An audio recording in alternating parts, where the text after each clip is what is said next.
अच्छा जी, अब जो नेक्स्ट हमारी डिस्कशन है, हमने कुछ जनरल पर्पस कंपोनेंट्स को डिस्कस करना है, जिसमें जो सबसे पहला कंपोनेंट है, हम एक डिकोडर बनाएंगे। डिकोडर क्या करता है? डिकोडर यूजर से इनपुट लेता है कोई भी कोड जो आपने उसको पहले से डिजाइन करके दिया होगा, उसको डिकोड करके देखते हैं कि आप क्या काम कराना चाह रहे हैं, और ज़ाहिर है वो आप पहले उसको समझाएंगे।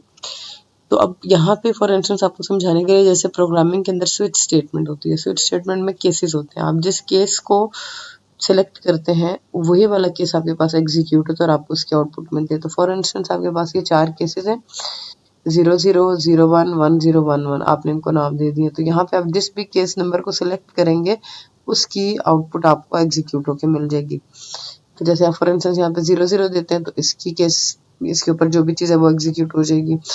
एक और तरीका जो इसको समझने का हो सकता है वो ये है कि फॉर इंस्टेंस आपके पास यहाँ पे 4 डिवाइसेस लगी हुई हैं और आपने हर डिवाइस को एक अलग कोड दिया हुआ है, 00, 01, 10, 11। तो जिस डिवाइस का कोड आप यहाँ पे देंगे वो वाली डिवाइस आपकी चल पड़ेगी, और एक वक्त में एक ही डिवाइस चलेगी। आप उनको यूनिक कोड असाइन करते हैं, 2 डिवाइसेस को आपने सेम कोड असाइन नहीं करना, ठीक है।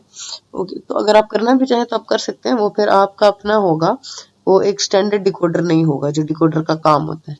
तो अब हमारे पास जैसे 4 डिवाइसेस हैं, 4 आउटपुट्स हैं जिनको हमने कंट्रोल करना है, उनको यूनिक कोड्स असाइन करके। तो जाहिर है उसके लिए फिर हमें उनको देखना पड़ेगा कि कितने बिट का कोड हो तो सब डिवाइसेस को यूनिक कोड्स मिल जाएंगे। तो अब जैसे हमारे पास 4 हैं डिवाइसेस, तो 4 डिवाइसेस को यूनिक कोड्स असाइन करने हैं, तो एटलीस्ट हमारे पास 2 बिट कोड होना चाहिए।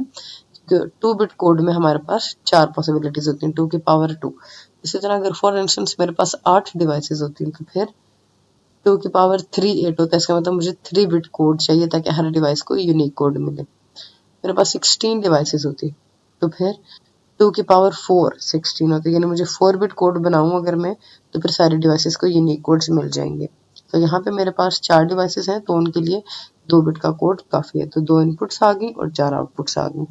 ये जो 2 इनपुट्स हैं मेरे पास, उनकी ये 4 पॉसिबिलिटीज़ हैं। 00 मैंने पहली डिवाइस को असाइन किया है, यानी जब मैं 00 दूँ तो पहली डिवाइस ऑन हो जाए, बाकी सारी ऑफ रहनी चाहिए। 01 के ऊपर सेकंड डिवाइस ऑन होनी चाहिए, बाकी सारी ऑफ होनी चाहिए। 10 के ऊपर थर्ड डिवाइस ऑन होनी चाहिए, बाकी सब ऑफ, और 11 के ऊपर लास्ट वाली डिवाइस ऑन हो। तो उस हिसाब से अगर हम कोड बनाएं, इक्वेशंस बनाएं, तो F1 के लिए आ जाएगा A complement B complement, F2 के लिए आएगा A कॉम्प्लीमेंट B, F3 के लिए आएगा A B कॉम्प्लीमेंट, और F4 के लिए आ जाएगा A। तो ये उनकी इक्वेशंस आ गए, और ये इक्वेशन से आगे हमारे पास उसकी सर्किट डायग्राम। ओके, अभी नेक्स्ट बनाना शुरू करते हैं। नेक्स्ट हम बनाएंगे एक 3x8 का डिकोडर। 3x8 के डिकोडर में क्या होगा, अच्छा ये नाम से भी पता चल जाता है, 3 इनपुट्स हैं और 8 आउटपुट्स हैं। तो 3 इनपुट्स, इस तरफ इनपुट्स होती हैं और इस तरफ आउटपुट्स होती हैं। 3 इनपुट्स हैं तो ये 8 आउटपुट्स आ गए मेरे पास। ट्रुथ टेबल बनाना शुरू करते हैं। 3 इनपुट्स हैं तो 8 पॉसिबिलिटीज है मेरे पास।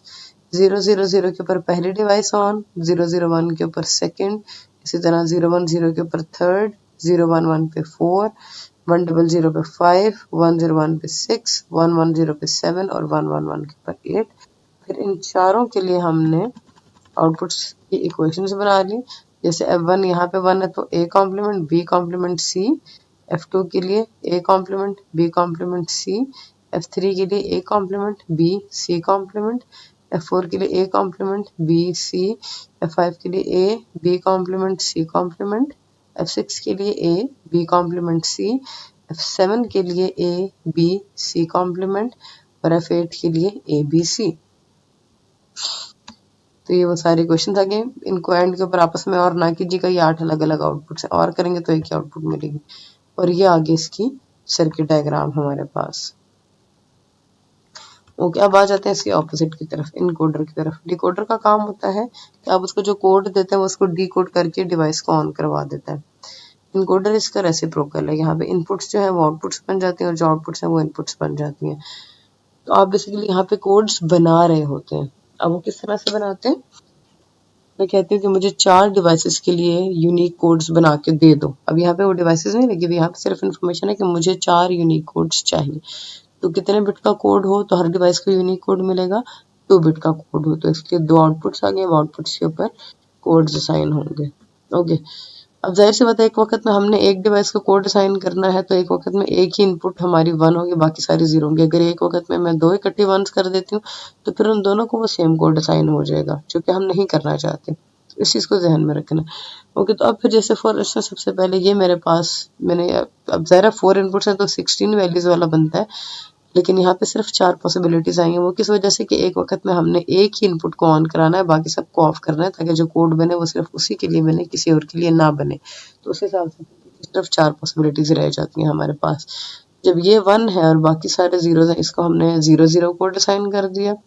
जब इसको 1 करते हैं, बाकी सबको 0 रखना है, तो 0 1 वाला कोड इसको असाइन हो गया। जब इसको 1 करते हैं तो फिर बाकी सारे ऑफ 1 0 वाला कोड इसको असाइन हो गया, और फिर जब इसको 1 करेंगे तो बाकी सारे ऑफ 1 1 वाला कोड इसको असाइन हो गया। अब ए और बी दो आउटपुट्स हैं हमारे पास, इन दोनों के लिए क्वेश्चंस आ गए, और ये आगे इसकी सर्किट डायग्राम। अब आपने करना यह है कि आपने अपने पास प्रैक्टिस के लिए एक ट्रुथ टेबल बनाना है 8x3 के इनकोडर का।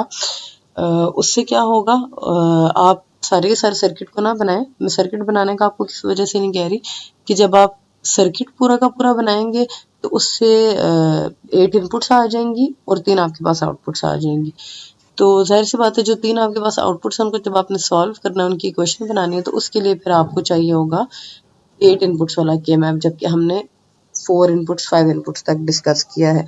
तो इस वजह से आपने करना सिर्फ आपके पास ट्रुथ टेबल है, ताकि थोड़ी सी आपकी लॉजिक क्लियर हो जाए। आपने अपने पास ट्रुथ टेबल बनाना है और उसको इनपुट्स और आउटपुट्स को उसके ऊपर मैप करना है। अगर आप उसको अपने तौर के ऊपर इक्वेशंस बना के सिंप्लीफाई करना चाहते हैं, तो उसके लिए फिर आप ये करें कि आप डायरेक्ट एसओपी क्वेश्चंस निकालें और उनको बुलियन अलजेब्रा से सॉल्व करें। के मैप से आप उनको सॉल्व नहीं कर पाएंगे। आई होप यहाँ पे आपको कोई कंफ्यूजन नहीं होगी। इस वीक के कॉरेस्पॉन्डिंग असाइनमेंट, ये आपकी होम असाइनमेंट है जिसको आपने अपने तौर के ऊपर खुद करना है।